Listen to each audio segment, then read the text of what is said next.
ఆరిపోతాయి. ఎందుకు ఆగిపోతే compressor Jack తీసేసాం కాబట్టి. సో ఒకసారి బ్లింక్ వచ్చిందంటే సప్లై ఇస్తుంది బోర్డు. ఓకే, సో బోర్డు బాగానే ఉంది. ఎన్నిసార్లు బ్లింక్ వస్తుంది చూడండి, 1 2 3.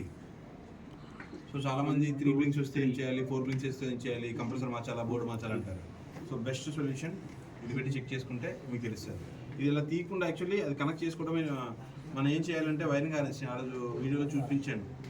ఇప్పుడు బోర్డు నుంచి కంప్రెసర్కి వెళ్ళింది కదా, ఆ వైర్ కనెక్ట్ చేస్తున్నా సరే ఆ వైర్ ఒకటి మీరు రెడీ చేసుకుంటే పర్మనెంట్గా మీరు ఇచ్చుకోవచ్చు కనెక్షన్. బోర్డు నుంచి కంప్రెసర్కి వెళ్ళేది ఇక్కడ నుంచి జాయింట్ అది మధ్యలో వేసుకుంటే ఒకటి అలాడి పెట్టుకుని సరిపోతుంది. కనివేడి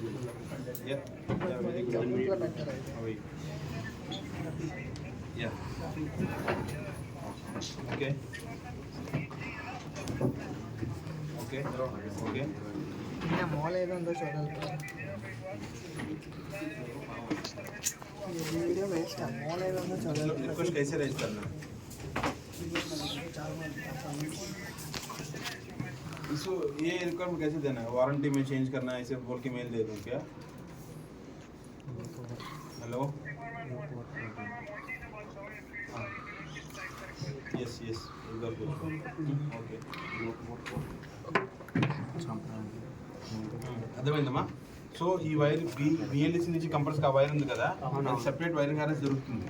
అది మీరు తీసి పెట్టుకొని పర్మనెంట్గా కనెక్షన్ చేసుకున్నారంటే పర్మనెంట్గా మీరు ఇంకా జాగ్రత్త తీసి కనెక్ట్ చేసుకొని రన్ చేసుకుని చెక్ చేసుకోవచ్చు. ఇప్పుడు ఈ వైర్లు ఏవైతే ఉన్నాయో నా దగ్గర ఉంది యాక్చువల్లీ. ఈ వైర్లు ఏవైతే ఉన్నాయో ఈ వైర్లు ఆ మధ్యలో లూప్ ఇచ్చేసామనుకోండి, ఇచ్చేసి పర్మనెంట్ కనెక్షన్ లాగా మీరు మెయింటైన్ చేసుకోవచ్చు. సో దట్ వెళ్ళి డౌట్ కంప్లైంట్ వచ్చిన ప్రతిసారి కనెక్ట్ చేస్తారు, కన్ఫర్మ్ చేసుకుంటారు ఆ విధంగా మీకు. ఓకేనా? సో ఈ విధంగా కనెక్షన్స్ అనేది ఇచ్చుకోవాల్సి ఉంటుంది. అర్థమైందా?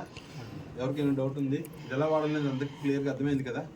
సో ప్లీజ్ ఈ బోర్డ్ ఇష్యూస్ ఎలాంటివి వచ్చేవి ఇన్వర్టర్లో ఏసీ అవ్వచ్చు, రిఫ్రిజిరేటర్ అవ్వచ్చు, ఇది యూజ్ చేయండి. ద బెస్ట్ సొల్యూషన్, దీనికి మించింది ఇంకోట్లేదు. అన్ని బ్రాండ్స్కి వాడచ్చు, నాట్ ఓన్లీ గోద్రేజ్, అన్ని బ్రాండ్స్ కూడా సేమ్. సార్ ఒకసారి బ్లింక్ అయ్యి ఆగిపోతే బోర్డు వర్కింగ్ పవర్ ఉంది. చిన్న ఇష్యూ బోర్డులో చిన్న ఇష్యూ కూడా బల్బులు పడము. బోర్డులో ప్రాబ్లం ఉంటే బల్బులు వెలగవు. చిన్న